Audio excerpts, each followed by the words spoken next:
basically talking about That's how not going to make the it's show. not going to make the show. All right. guess I'll go fuck myself.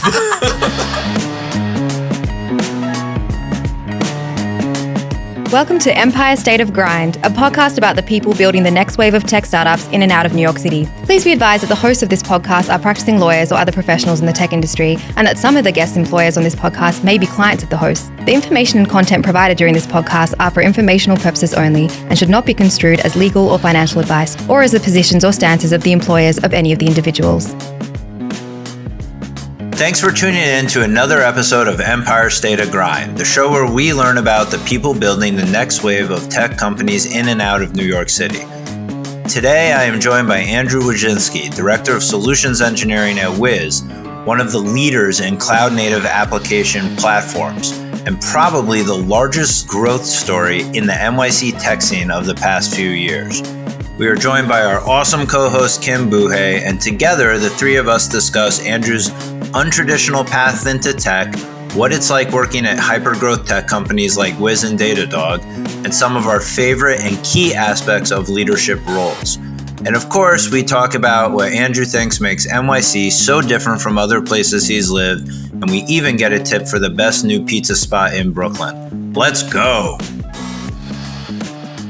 All right, thanks. We're here with another episode of Empire State of Grind. I'm joined today by our esteemed co-host Kim Buhay and our guest Andrew Wojszynski, the Director of Solutions Engineering at Wiz. Great to be here. Andrew, yeah, great to have you. So why don't we dive into this? So you're at Wiz. Why don't you tell us a little bit about what the company does, the products you have? Sure. So I guess I'll start with the mission of Wiz. So our mission is really to secure everything that you build and run in the cloud.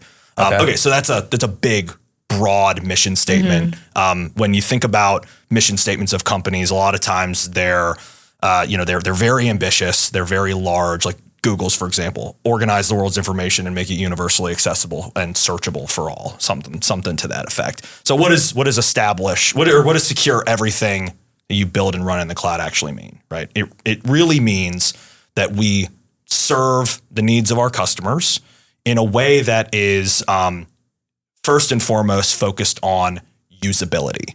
So we're a SaaS company, we're a SaaS provider, right? And we provide the Gartner term is a CNAPP, a cloud native application protection platform. So again, that's a bunch of words that out of context don't really mean anything. But basically what we do is we scan somebody's cloud environment, we find security issues, we put them in context on a big graph. And a graph here is like kind of like a Facebook friend graph where it's like, Aaron is friends with Kim, who's friends with Andrew. Therefore, Aaron and Andrew are second connections, right? So we find first, second, third connections among resources in cloud environment, and then tell you all the stuff that's maybe wrong with it. So something's wrong over here, and that could have a related effect to something over here. Correct. Yeah. Like, let's say you got something that's exposed to the internet, right? So something that's exposed to the internet, bad guys can go and can go and access it. Not bad. People resources need to be accessible on the internet. Bad guys need, bad guys use Google too. Exactly. Bad guys use Google too. Google's for everyone. Google is for everyone. Exactly.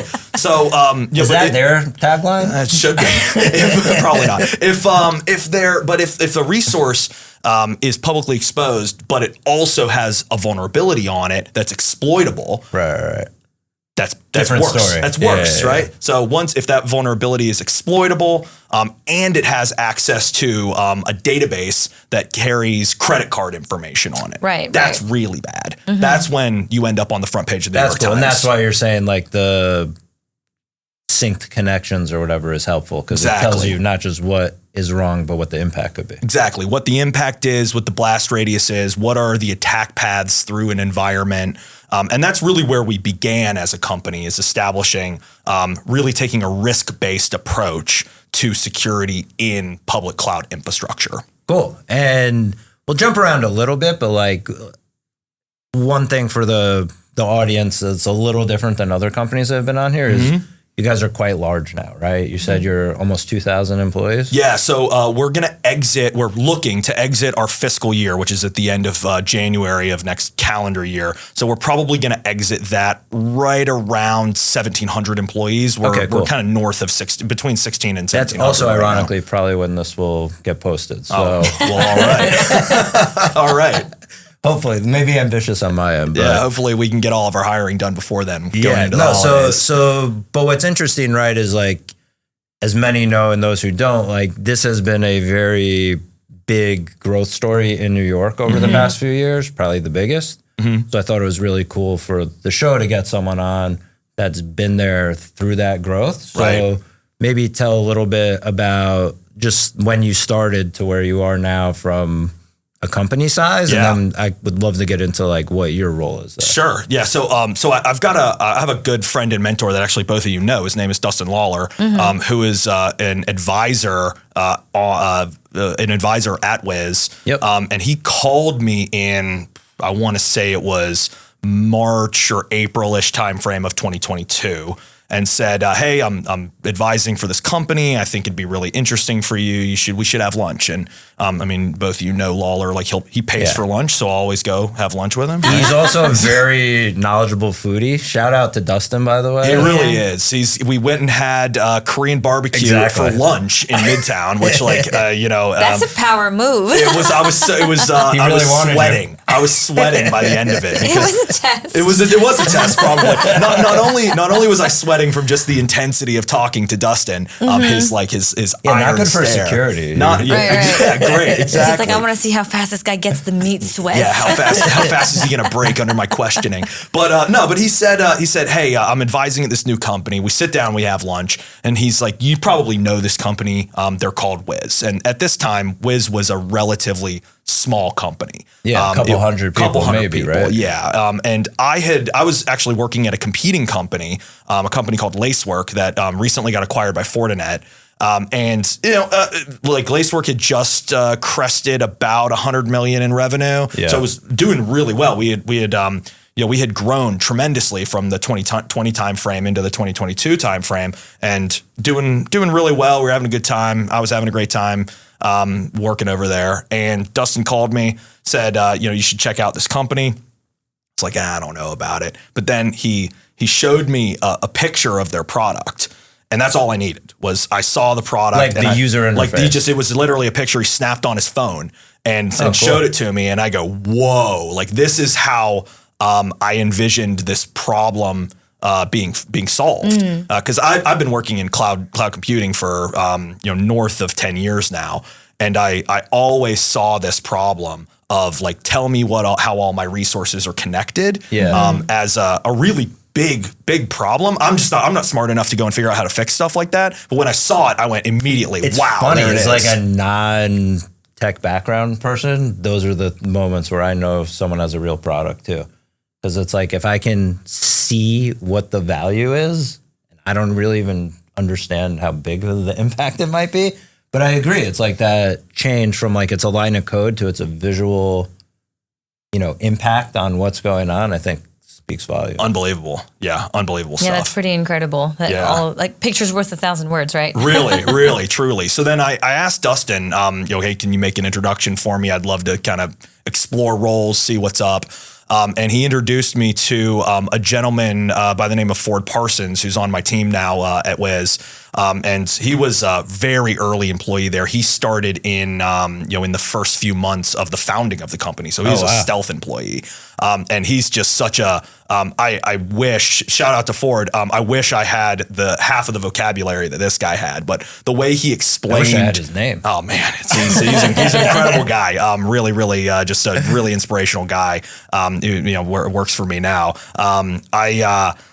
The way he articulated the product to me, and through the lens of the user journey and the presentation layer of all the data, really hooked me. And then, I went through the interview process, so was fortunate enough to get the job. And this was how long ago? This was in you said early 2022, right? Yeah, this was in 2022. So it's not very long. It was not very long ago. We always make a joke internally at Wiz that like 6 months at Wiz is like 2 years at any other company. Yeah. Sure, we made the same jokes over at Datadog when back in the dog 20 years. Yeah, it's a dog good years. problem Exactly. to have. It's a great problem to have because you gain so much experience in those times. And anyway, So I joined them. I took a month off between my role at Lacework and then joining Wiz, and I was fortunate enough to get some relaxation time and reset my brain. Smart, yeah. Really smart. And joined in July of 2022. Okay. So it's been 2.5 years. Yeah, it's been 2.5, just about 2.5 years. We were at the time about 300 employees. Wow. That was 2.5 years ago. Now we're, like I said before, we're cresting 1,700. Yeah, no, that's great. Especially That's explosive. during that time period. There's a lot of layoffs. It's been hard for some people to find work. So Exactly. maybe that's fortunate for you guys. You get to snatch up a lot of good talent. And we've been very fortunate at the level of talent we've been able to bring on, because that's the one thing that you can't fake it, right? You can't fake talent. And it's valuable too. It's like, I don't know, my experience has been hiring the wrong person is more detrimental than not hiring the right person, if you know what I mean. I think getting over a hiring mistake and resetting takes about 2 years total from when you start the search. Right, to find the role, yeah. Yeah, bring them in. You ramp them, you kind of observe the issue. Obviously you're not going to just like see somebody make one mistake and kick them out, right? But you're going to, work with them, coach them up. It's funny too, because what my experience has been, everyone knows it's so important and everyone's very tough on themselves. Like I don't know anyone that does it at 100% or even 90%. I think 80 is like world class. For sure. And everyone's still hard on themselves about like the ones that don't work out. So I always find it like, if you're hitting 80% or so, you're maxing out, and then it's just how fast can you correct the mistakes. And they're not always, it's not bad people, it's just a bad fit. Right, that I agree. You might not have been able to tell up front. Right. And sometimes people don't see it for themselves, sometimes not very quickly, and sometimes not ever. Right. For sure. It's difficult too, because like you obviously hired that person for a reason, and then that's usually something you didn't know or didn't foresee, right? Like, yeah, I mean, what I've found, and I've over the course of I got into leadership when I was at Lacework, and prior to that, I had actually I never thought I was going to be a leader. I had always been this. I'm going to be a career individual contributor and stay close to the technology and no, all managers are paper pushers, all this stuff. And once I got into being in leadership, I realized that's not true. For one, it can be true if you want it to be, but those aren't the effective leaders normally. And I got addicted to it because it's the highs are so much higher, the lows are definitely lower. But usually with hiring mistakes, I found it's not that they're a bad person. It's normally you missed something in the interview process. Right. Yeah, they were maybe a little outside of the profile. You took a risk on them, or they weren't properly enabled by you as a leader. But ultimately, it's a failureship of the leader that hires them. Yeah, I don't look at it as failure. I feel like it's just inevitable. Like I said, it's impossible to get it 100%. Yeah. And I don't say failure in the sense that I say it in the sense that everybody makes mistakes. Yes, exactly. Everybody fails at some things sometimes, but you learn from it. And then How many people do you have under you then? So right now under my organization, so I have 6 managers that report to me. Each of them have between 5 and 7 people. So my entire, big team. It's a huge team. My entire organization spans, so we're just, with 39 because we just onboarded a new person this week. That's cool though. You cover all segments as well? I cover enterprise, commercial. Okay. Yeah, commercial. So SMB and mid-market. Got it. And then I'm across the Americas today. And what are the other kind of divisions, just to give people an idea of how these things get structured as you grow? Yeah, so at Wiz, we have 4 segments, 4 go-to-market segments. We have a majors team, an enterprise team, and then a commercial team that's a combination of the SMB market and the mid-market.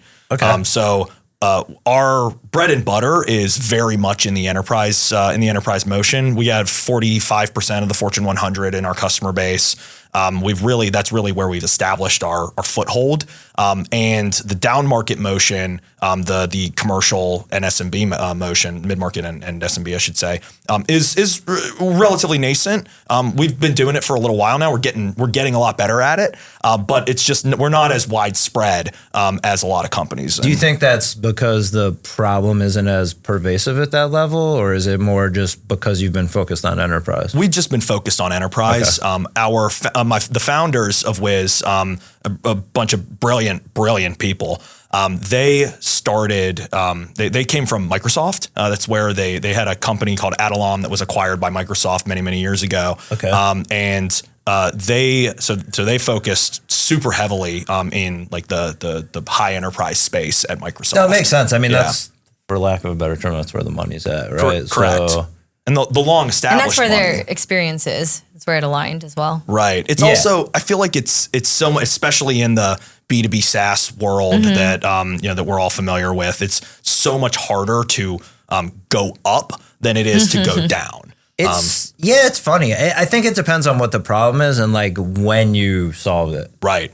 So like for me at Datadog, I always found our best customers were the ones that we got when they were smaller and then were scaling if they were a cloud native company because of the problems we were solving. Totally. It was actually harder to go to an enterprise and show like immediate value because they weren't typically using enough cloud throughout their entire stack for it to matter as much. Yeah, I remember. Obviously, that's changed now, but in the early days, like certainly 8-10 years ago. Yeah. I remember when I was interviewing at Datadog, that was one thing that the hiring manager, Matt Steins, talked to me about. Was he was saying that this enterprise thing at Datadog is a very new motion for us. So we're establishing it, and we want you to come be a part of it. And I was thrilled to be a part of it. And that was a lot of my customers were big financial institutions, and it was a lot of navigating bureaucracy. Was that a conscious decision to move to commercial from past enterprise experience? So I like solving problems, and I really get the rush of the transaction. Right, I like solving the problems at all scale, whether it's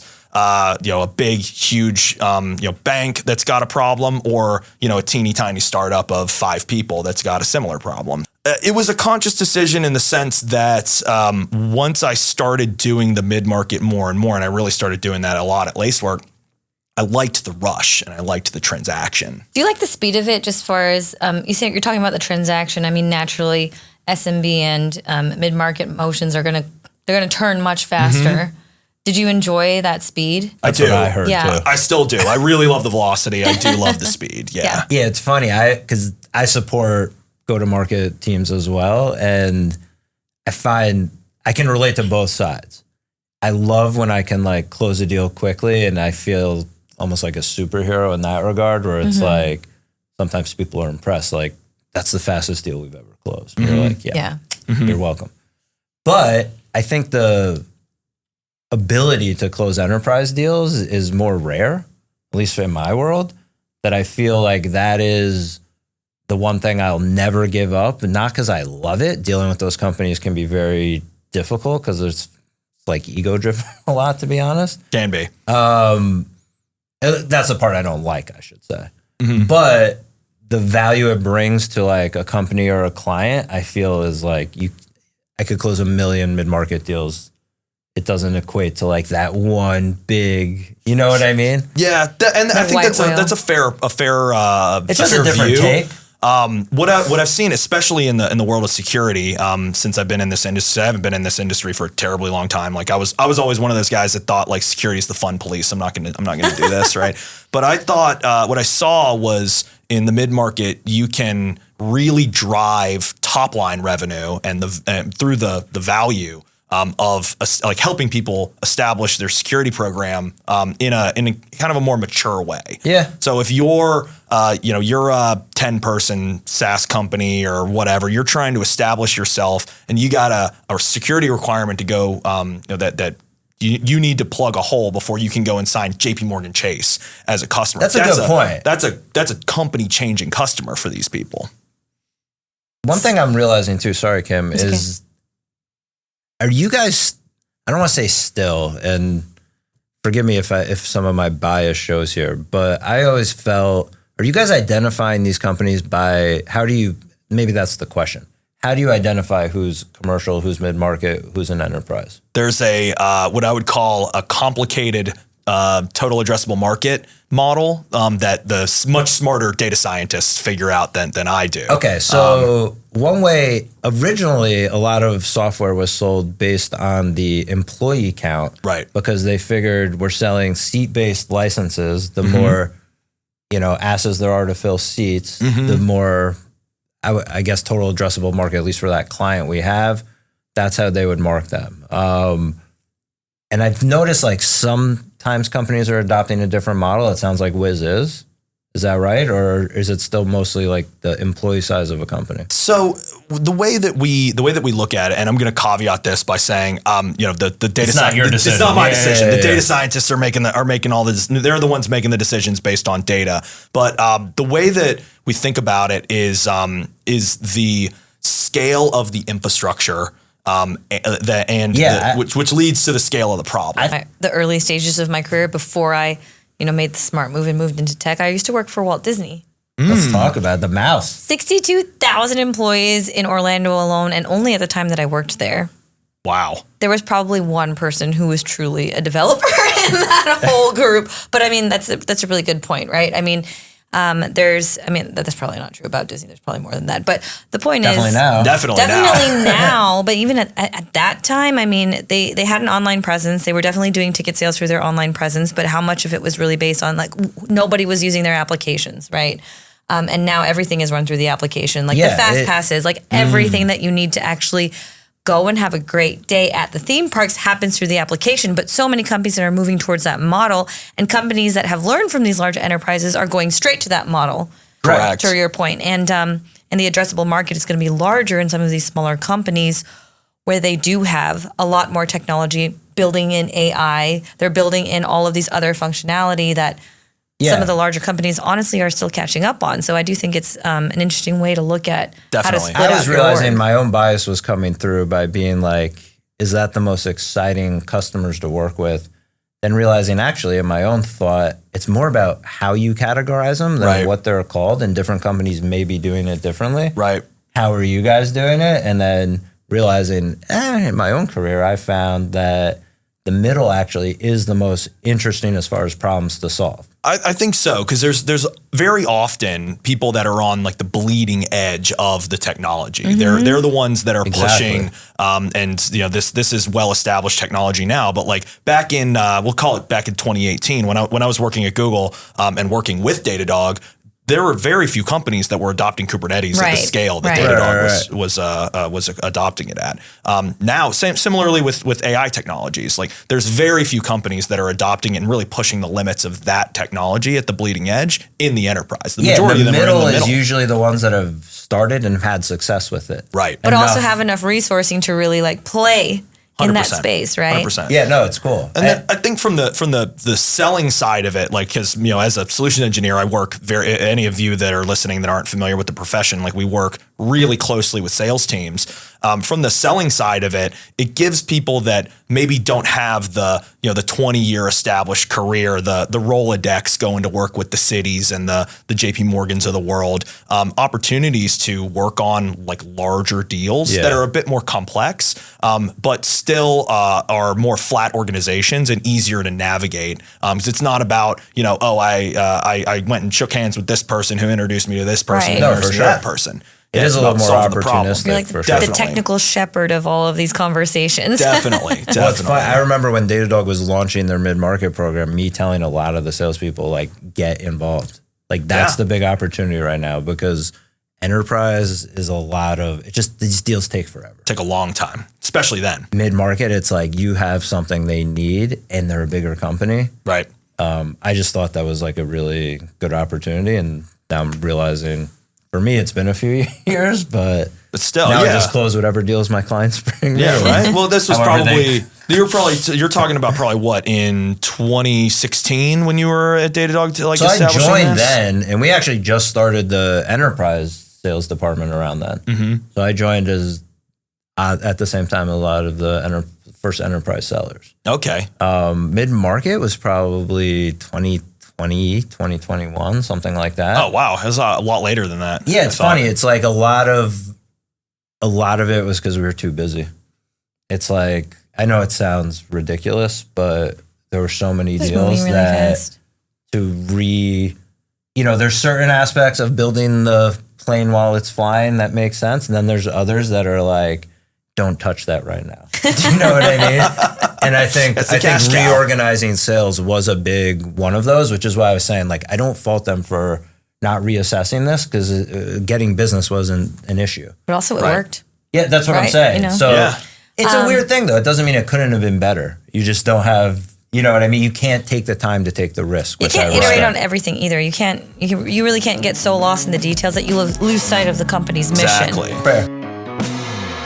We're going to take a short break to hear from one of our sponsors, but when we come back, we'll learn about how Andrew got into leadership in the solutions engineering space and discuss the thrills of helping other people forward their careers.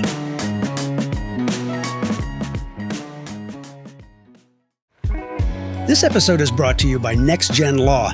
NextGen Law supports today's modern tech companies, bringing expertise in drafting and negotiating customer contracts and scaling of go-to-market legal functions.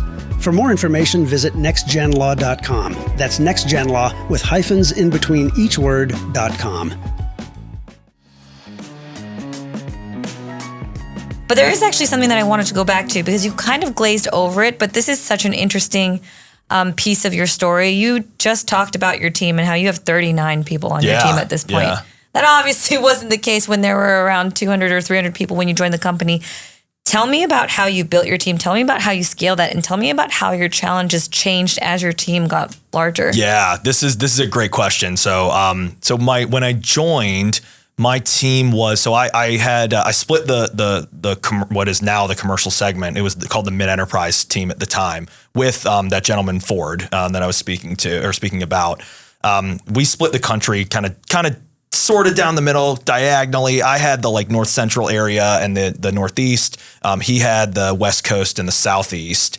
So kind of sweeping from the west down across the bottom of the country. You split it geographically. Exactly. So we had each about I'm gonna kick myself for not remembering this exact number, but we had about 5 each at the time. So small team. Mm-hmm. And we were tasked with go find and hire the best. And that's what we did. We went and we interviewed a ton of people. He and I worked together with our recruiting team, our recruiting partner at the time, to establish like, this is the standard we want to hire at. We want to hire people in this profile. We want to hire people that are smart. We want to hire people that are coachable. We want to hire people that are team players, like high character individuals, want to be self-motivated and self-learning.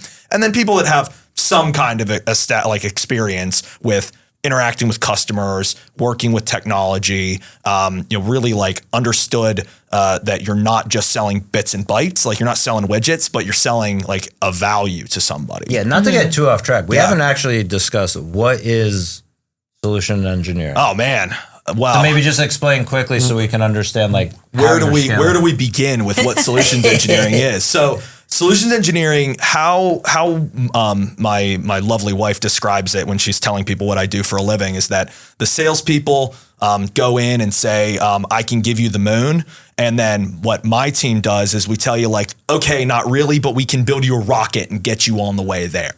Okay. So it's that the salespeople, the really establish and own, business relationships and the business cases when interacting with customers. And from the solutions engineering side, we own the technical relationship. But we are an inseparable part of the sales organization. Right. So we're a service to the business. The sales team is our number one internal customer. And they're buying what we're selling, fortunately. And it's really about going and establishing technical value with our customers that relates to business value, of course. Yeah. Awesome. All right. So I guess feel free to follow on Kim's question now. I just wanted to make sure the audience knows what Excellent. type of roles you're hiring. And like day to day, we do demoing for customers. We run through proof of value exercises with them to make sure that you show them what the products can do, what it can do, and why it matters to them too. Right. That's a really important part. Kim, what was your question again?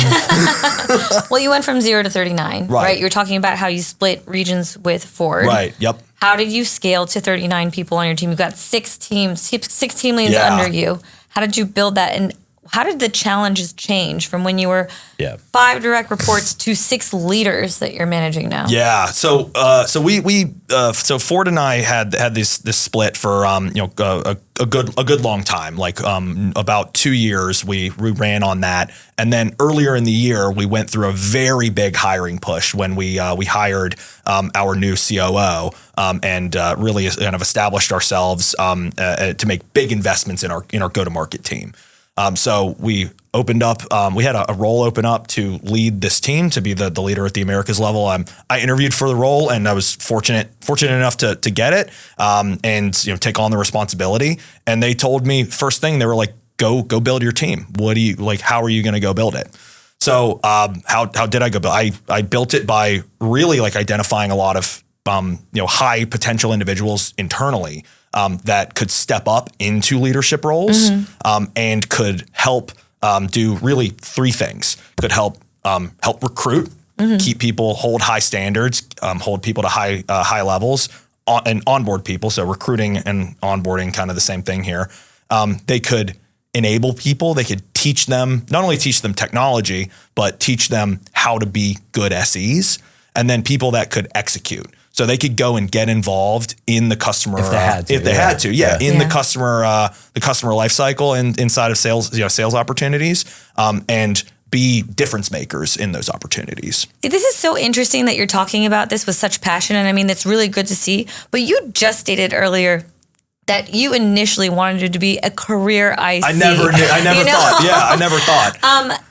You talked about there are higher highs and much lower lows. Can you tell us a little bit and tell the audience a little bit about some of those? Yeah, what changed your mind? And also give us some of those highs. So what changed my mind? So how I got into this role. So I was working at Lacework and I got a call one morning from the CRO at the time there, who said, "Hey, I need to split the region that you're working in, and I want to put a leader in the Northeast. It's either going to be you or it's going to be this guy. I'm giving you first choice." And I said, well, I don't want to work for that guy. So I said, I'll give it a shot. I said, actually, what I really said was, hey, I really appreciate the opportunity. Give me a day to think about it. How'd you feel?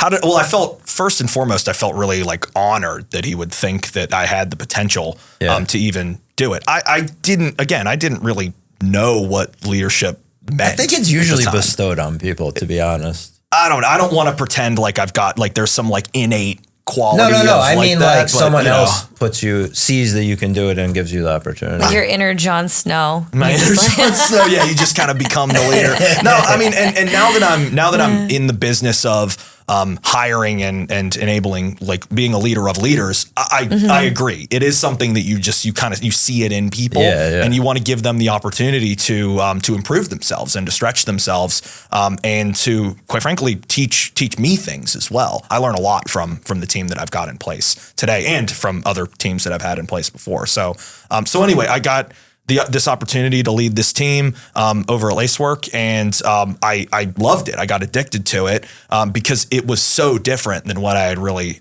imagined it was. What were the parts you enjoyed? I love recruiting. I'm a really big college football fan, and Nick Saban was. I went to the University of Alabama. I was in school there when Nick Saban became the football coach, and he said to me, I wish he said on a show, recruiting is the secret. It's the secret sauce and the real difference maker in college football is that he can go and recruit. A bunch of 5-star guys. If you're in the NFL, you get 1, maybe 2 first-round picks a year, and that's if you're lucky. Yeah, it's more democratized. Exactly. There's a lot more parity across the league. So, what I really take away from that is that if you have the ability to influence your team, it's through recruiting the absolute best talent you can recruit. Yeah. But establishing them as a team. So that's the main thing that I love is I love bringing people in and coaching them So up. in your mind, you're just Nick Saban. I wish. If I had half of his feathered hair, I would love to be Nick Saban. But no, I wish. No, but I get it. I agree. That's one thing in my career, and you could probably speak to this too. It changed for me is like you realize at some point like I'm established or whatever. You feel good about where you're at.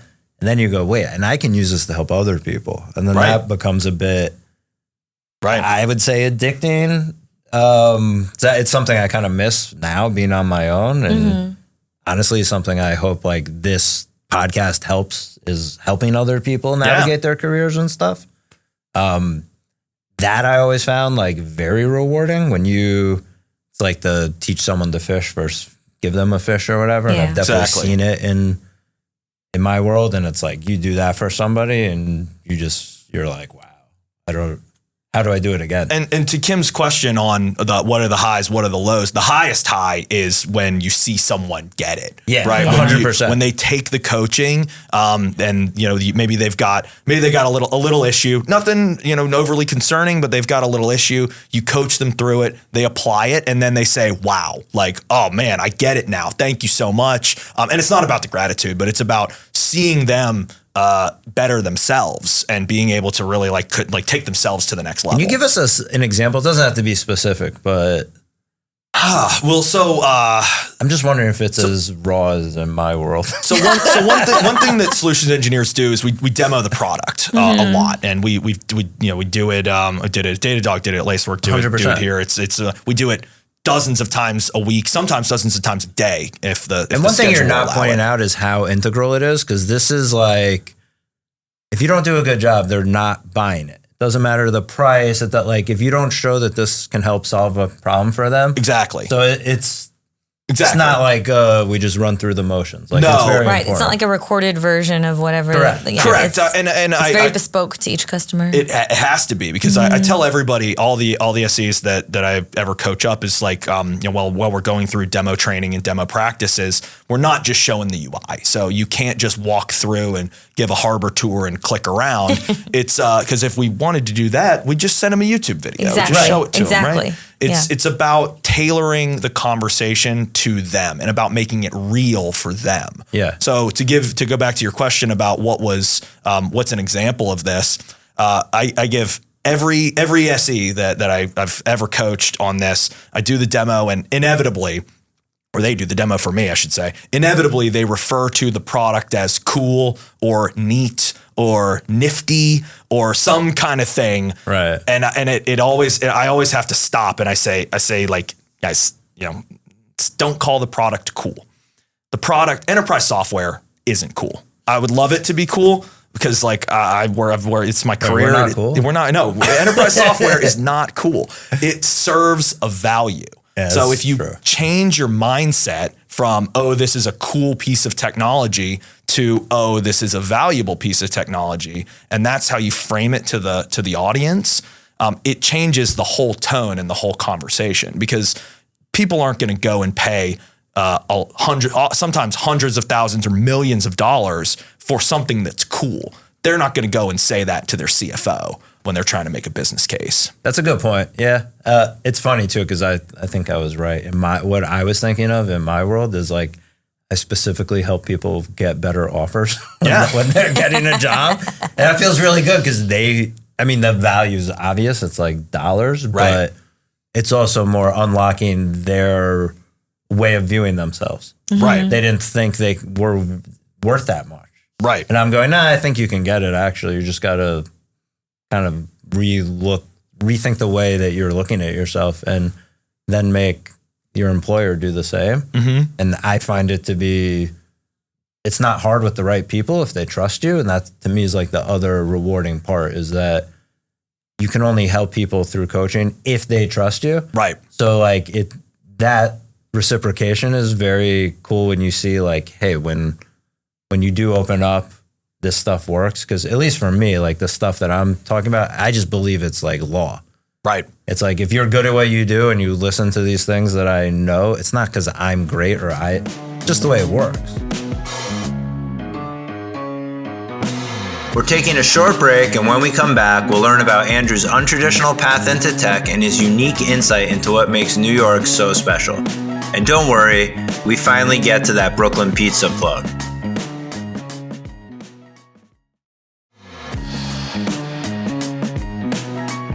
How do you get into tech? Terrible. So I grew up like kind of loving to tinker, right? I loved video games. Actually, like I asked to I remember this when I was really young. I asked my mom to teach me how to read so that I could play video games, because like I could see the colors moving around on the screen. I could see that it like reacted to the controller. I just didn't know what was going on. Mm-hmm. So I was like, hey, I want to learn how to read so I could play this game. So her, being the great person that she is, like took time out of her day to teach me how to read so that I could go and rot my brain with video games when I was 6. How old were you? 5. I was probably 5, maybe 4. I was young. Like I remember the day I learned to read. Yeah, you remember the day you learned to read? Yeah. That's pretty incredible. What was the first thing you read? It was a book about trucks. Book about trucks? Thought he was going to say it was a law book. About my childhood, but I remember that pretty vividly. You remember? Wow. It was the day before kindergarten started. Wow. Just so that you could go into your kindergarten class and show everybody. I don't know and be why like, yo, I read this whole important. novel. Yeah, I don't know. Yeah, you just wanted to flex on everyone. Like, I don't see this book. I don't, unlike you, I do not remember the motivation, but I do remember like the Shutting feeling in the of back of that book and accomplishment, being like, I'm done. honestly. Yeah, going like, I'm going to read forever now. I'm going to read forever now. Like, trucks are red. Yeah, trucks are red. Trucks are red. So okay, so I always loved technology. I never thought I wanted to be an engineer. I don't know like why not. I think it was just some emotional immaturity or just some kind of defiance in me when I was a dickhead 17-year-old, like most 17-year-olds are. And yeah, of course, everyone.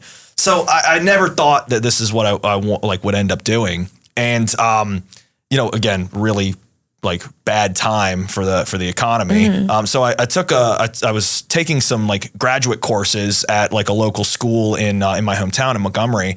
And I was working in geographic information systems. So like basically that's fancy for using computers to build maps, right? It was just, clicking around, building maps. I got an internship in that. And I worked for a state government agency. Basically working for the Criminal Justice Information Center there. So it's like tech support for the state troopers, more or less. And the first day, they walked me into a little mini data center, and they said, they pointed me at a Blade server, and they said, well, here's your server. And I said, well, I don't know how to do any of this. So I had to go and figure it out. So I went home. I didn't go home that day. I went to the bookstore, again, dating myself. Like I actually went to a physical bookstore and I bought myself a book on Linux administration. Wow. And I read it. And I sat there and I read the manual and I brought it to work with me so I could figure out how to do anything. Like I didn't know what I was doing. Well, I have so much respect for you, though. I mean, like, you really took it upon yourself to find all that out, and it's funny that you. I didn't really have a choice. Well, see, that's what we were talking about earlier. Like, you went and you made yourself an independent learner by necessity. Yeah. It's funny too, because like we meet each other later in our careers that you don't know the origin story. Right. It's like I would not have guessed that. You know what? This is such a fun, unconventional origin story for too. You to be like, I've been an engineer. No. I like what I found out though is that I was not a very good engineer. But what I was really good at was trying to figure out, like, I was so much more interested in the why than in the how. Yeah. So much more interested in that. And that was what I really cared about. I was always like, hey, why are we doing this when, like, this is the established norm? Or, like, we could do it way better this way. And, like, when you work for a state government, they don't really like that. So, but they have the problems. Exactly. They have all the problems. So I found out about this role, solutions engineering, and I went and worked at a really like small local systems integrator in Cleveland, Ohio. Do you move to Ohio for a job? I picked up and moved to Ohio, and it turned out to be probably the single most important decision I ever made in my life, because I established my career. For one, like the beginnings of my career. And then I met my wife. I was just going to ask, it's got to be what happened there. Yeah, I met the woman that became my wife. And that was really 11 years ago. And, I've been going ever since. Cleveland's the city of love. Cleveland is the city. Cleveland rocks, man. Drew Carey was right. And I was at the company I was working at the time. I was a cloud solutions engineer. Like nobody knew what cloud. This is 2014. Especially in Cleveland. Yeah, people couldn't. Yeah, I was just gonna say. Yeah, right. Like people couldn't spell GCP or AWS in that area at the time. Like nobody. I didn't know what it was. Nobody knew what it was. Yeah. So I mean, and I barely knew what it was. I was just like, they kind of threw me into that and said like, hey, do you think we can do something with this? And I was like, yeah, let's go figure it out. So anyway, I had been working in that space. I'd been doing that role for about 6 months, and I was loving it. Like I thought that the technology was at the time, before I developed the pet peeve of calling technology cool, I thought it was cool. I was like, oh, you can get a virtual machine in like a second. You click a button and you have a computer. Cool. It's great. It's great. But I was working from home for those 2 weeks, and when what some people do when they work from home is they browse the internet instead of doing their work. And I saw a listing for a job at Google on their cloud team, and I was like, oh, this is great. So I applied, and I didn't think I would ever get that job. Like I was like, oh, this is a hope and a prayer. Like, Google's where they only hire Stanford grads, and it still had that kind of mystique at the time. And I ended up interviewing and getting the job, and they said, well, when can you move to New York? And I was like, I guess, when do you want me there? So they gave me like 3 weeks to pack up my life there and move to New York. Fortunately, I have some family in the area, so I could come and stay with them for a little while, but establish my home base, and I just packed up and moved my life here. And now she's your wife. Yeah. Then she came with you, or was there? She came with. So there was about a 6 month. So she's an accountant. So the busiest time of year for them is the beginning of the year, obviously ahead of year ends and tax season and all that. So she spent about 6 months in Cleveland to go through a busy season. Yeah, just pointing out, like transfer. Going, hey, pack up your life and move in 3 weeks is not. By the way, some people say, sorry, I don't have that ability, or I'm not. But you said, no, for this opportunity, it's worth it. I said, I told her, I remember when I had this conversation with her, I was like, this is a career-making opportunity for me. Yeah. Like, I have to take it.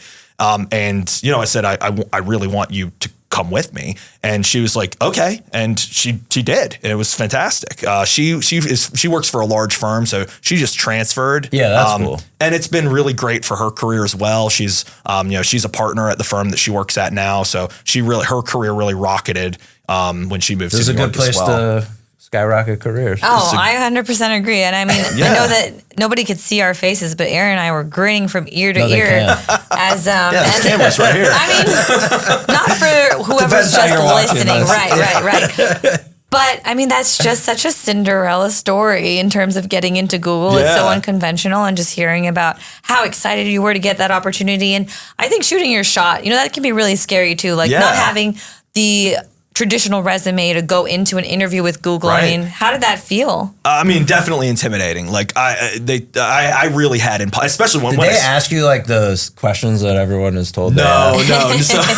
So they don't ask you the questions of like the manhole cover. They didn't at the time. I don't know. Maybe they've changed their interview processes now, but like they didn't ask the questions of like how many golf balls fit in an overhead bin of a plane or whatever. They do ask questions trying to figure out your intelligence, right? They called them at the time like a general cognitive ability. Do you remember any? I very vividly remember this interview.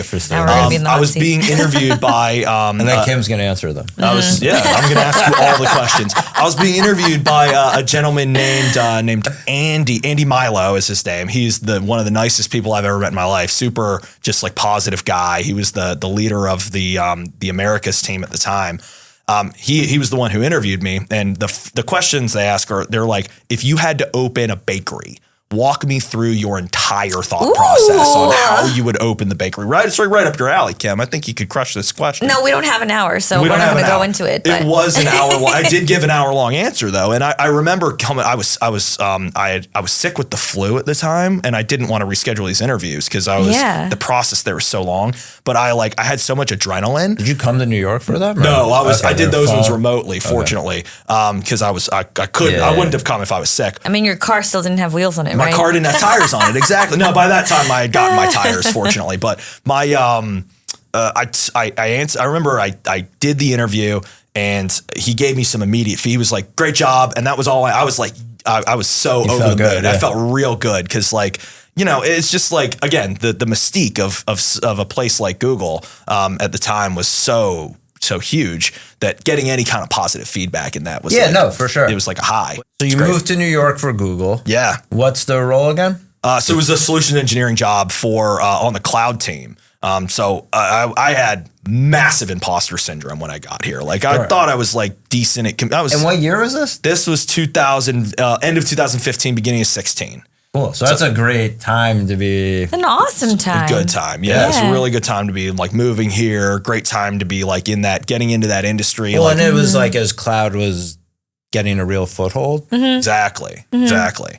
So I was on a team there were 6 of us in New York, which is crazy to think about now. At a company like Google. There was six SEs, like solution. We were called customer engineers, but it's just a title difference.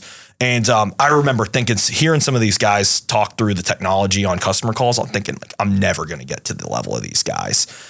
So especially this one guy, he's still working over at Google. His name is Wilton Wong. So shout out Wilton. This guy knows more about like Linux and systems than I think he's forgotten more than I'll ever learn. I feel like you need to write a movie about your life, not because of I your don't think life, so. It's but not that exciting. People's names you keep bringing up are total like character names. I just like Ford and Wilton. Yeah, I mean, I feel like I'm so fortunate to like interact with all these incredible people, and it's like that's the thing about not only about New York, but about like the industry is that, we talk about how small it is. 100%. It's like, it's so great. And, I'm not one of these guys that thinks we're doing, we're not special in any way. We just we got the right education at the right time and picked the right field. And it's like, it's great that we get to work with smart people. As my career progresses, I find I'm more fortunate than skilled. Much more. Yeah. A lot more luck and hard work than skill, I would say. And for me anyway, definitely. Okay, so you were talking about something that I think can lead us into one of our like segments, which is like, is there any like quote or motto that you found influential or like model behavior after? Like a mantra or something? I think there are. I'm fortunate to have worked with so many like really amazing people that it's really difficult to pick just one of these things. But like one thing that I was actually talking to somebody about this the other day, one thing that I always come back to is actually it's the CTO of Datadog, Alexi. He's also founder and CTO. He was giving a talk to the solutions engineering organization there in, I want to say it was early 2020, maybe it was late 2019. And somebody asked him a question of if you could engineer anything in the world, like no restrictions, no time, like time restrictions, infinite resources, what would it be? And he said both of you know Alexi pretty well, in his only the way he could say it is engineering outside of the restriction of a customer value is worthless. And that like to this day echoes in my mind constantly of like, it goes back to the, it's not cool, it's not neat, it's not nifty, it's valuable conversation of like, if you got to be constantly thinking about that and establishing this of like, are like in everything that you do is like, are we providing value to a customer in how we're approaching this problem? Like, is it providing value? Is it solving a problem? All right. So you need to know what it means? One thing we do like to talk to everyone about is like, what are your favorite things about NYC? Like what makes New York special to you? And I think it's a cool point of view because we don't get many guests from Alabama. Well, honestly, you've lived multiple places. I feel like a lot of people in tech come from here or the West Coast. Yeah. I mean, what I love about New York is that no matter where you're from, I guess probably some natives would disagree with me on this point, but no matter where you're from, you could be from, Alabama, you could be from, Uzbekistan, you could be from Jersey, you could be from Canada, you could be from anywhere in the world. You come to New York City, you establish your life here, you contribute to the city, to the culture, and you really you embrace the city, and you give back. Like you can become a New Yorker. Like, I don't think That's a good point. there's nowhere else in the world. You move to Berlin from some other city in Germany, right? No matter how many years you're there, the whole time. You're a foreigner forever. You're never going to be a Berliner. But like, if you're here and you don't treat it like it's a playground, like you don't just like extract from the city, but you give back, you work, and you contribute to it, like you will become, you can become a New Yorker. I mean, that makes it great. You're definitely right. Like, yeah. I mean, I grew up in New Jersey, so this has always been the city to me. Right. And I would agree. Like, that's my point of view. It's not, are you from here? It's just, how long have you been here? Exactly. And like, there is a period where it's like, especially because I'm not from Manhattan, like maybe you're more of a New Yorker than I am. I don't know. I live in Brooklyn now, so I don't know. Yeah, but my point, I think what you're saying is true. Versus like the town I grew up in, it's always going to be like, oh, you didn't grow up here. Exactly. You're always going to be from somewhere else. But like, it's such a polyglot city, and it's so again, some native New Yorkers might hate me for this, but like it's evolving constantly. Like, it's never gonna be the same city year over year over year. Actually, I disagree. And you disagree? No, okay. Okay, I disagree. happy. I disagree Happy to- because I think that exactly what you're saying is what makes New York of course. so That's what I'm saying. amazing for people to move to, is because I don't think that a lot of native New Yorkers, I mean, I'm sure there's a subset of them You're right. that People feel don't that look way. down on you just because you moved here. Yeah. But I think that I think they do agree that the city's always evolving. I actually think that they appreciate the diversity that comes in from other places. And people who are transplants here are only transplants as long as they keep labeling themselves as transplants. It's true. It's and the more moment you self. start saying that I'm a New Yorker, you're a New Yorker. Like, I felt that way for a long time when I moved from. You're right. I No moved one from the West argues Coast. with you. Right. Nobody argues with me like I'm a New Yorker. Like, oh yeah, you're a New Yorker. Doesn't matter what you sound like, what you look like, or what you do. If you live here and you breathe here and you give back, like you said, you're a New Yorker. Exactly. And I actually think that native New Yorkers, I am married to one, a native New Yorker. Native New Yorkers, I think, really appreciate that. And I think that's part of why people feel so integrated into the communities here, is because there isn't that level of exclusivity that does exist in other places. Exactly. And you can be a part of it, right? And people want you to be a part of it. You can if you're giving back, as long as you're not having an extractive relationship with the city. I love that answer. Right? Yeah, me too. Thanks, man. That's a cool, like, big answer. Is there any more like, I love living in Brooklyn. I love living in Greenpoint, man. Like, I think it's such a great neighborhood. I love, like, my wife and I are both big foodies. So like, the fact that you can get any kind of food anytime, day or night is huge for us. Greenpoint's also got such a great food scene. Oh man, it's got a lot of accolades in the last year or two. We've lived there for 4 years now, and it's every cool new restaurant is coming in Greenpoint. Yeah, everything's booming there. Everything is booming. Yeah, I mean the newest place that I'm obsessed with right now. It's not on my block, but it's shortly off my block. It's Chrissy's Pizza on Nassau Avenue. Like, I'm not trying to blow up the spot or anything, but this place. we're gonna get them to sponsor the show. This is great. This place, there's a line out the door every single day. You got to wait. That's why I know I'm old. I'm not going.